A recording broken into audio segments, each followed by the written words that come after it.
Hey guys, I'm Amanda and I'm deaf. In today's video, I'm going to be talking about interpreters. Alright, let's start with the story that inspired this video. You see, I had a gynecologist appointment the other day. Yeah, you see where I'm going with this? So I show up at the doctor's office right after requesting an interpreter for this appointment. And I'm sitting in the waiting room and this woman shows up and I was like, oh, thank God, it's a woman. Now, I've never met this woman in my life. Never. Complete stranger.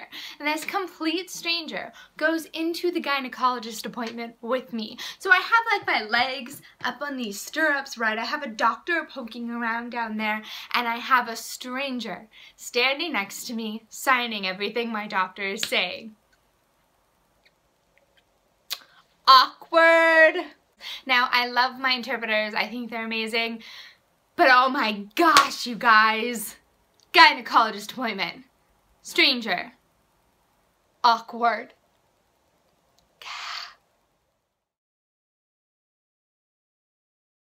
Alright, so I'm going to start with the 4 things I love about our amazing, friendly neighborhood interpreters. Okay, so first is they give us access to information, access to doctor's appointments, when we go to the theater, all this stuff, information we wouldn't get otherwise. And they're kind of like angels and amazing human beings for, you know, dedicating their lives to doing that, to giving us access. So, love them? Most of the time. Alright, the second thing I love about interpreters is they are so entertaining to watch. Like, when you go to Disneyland or when you go to a concert, watching them sign the music is so entertaining. It's even more entertaining than watching the actual show most of the time. One of the other things I love about interpreters is they tend to also be advocates for the deaf community and help educate their friends and family and people that are around them about deaf people. So they spread information about our community, about our lifestyle, and about how to communicate with us, and that is so valuable. One of the last things that I love about interpreters is they give me so much confidence. When I go into a work meeting, when I go into a speaking engagement, I know that because I have an interpreter with me, I'm going to get the information. I don't have to stress about it. I don't have to worry, will I understand when people ask me questions? Are people understanding me? My interpreter has my back, and that gives me so much confidence walking into a meeting or walking into a presentation. I don't have to worry about it. They got me. It's all good.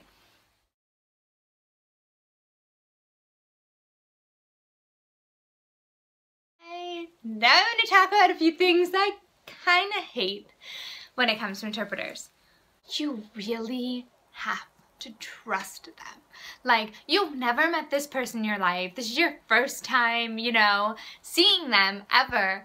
And they're going into important meetings. They're helping you have important conversations. You have to trust that, 1, they're actually interpreting what you're actually saying, or 2, they're actually saying what you're signing, or 3, that they won't go home and tell their friends everything that just happened.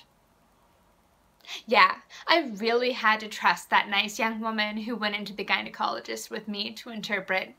Like, she could have, you know, gone out to a bar afterwards and been like, so you guys, Amanda had a gynecologist appointment today. It went great. I just wanted to let you all know, so that the next time you see her, you can give her a nice thumbs up. You know, like, we really have to trust them to keep our information private.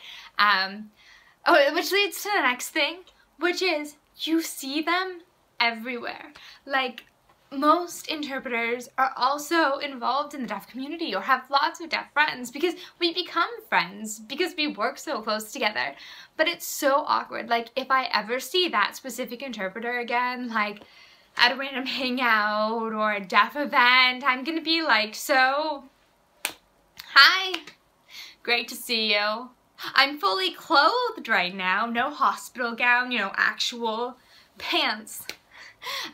So you might not recognize me, you know, like, oh my gosh. Or even somebody who interprets for, like, video phones, just like, hey, you helped me interpret my phone breakup with my boyfriend last night. I appreciate it. Thanks for really, you know, getting that anger in your voice that I was feeling at the moment. 'Cause I needed that. Ugh. Okay, the next thing that I kind of hate is they're so expensive. I mean, you guys totally deserve top dollar, you rock. But I'm not made of money. I am not rich, and getting a company or an organization to pay for an interpreter is like pulling teeth because they don't want to spend the money, and it just gets really frustrating sometimes.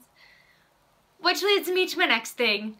It's hard to get an interpreter for an event, especially at the last minute. And you know, life happens at the last minute. Not everyone plans 2 months in advance where they're going to be so that they have time to get an interpreter and all of that. Like, life happens. You can't just go as a deaf person spontaneously to a theater and watch Wicked.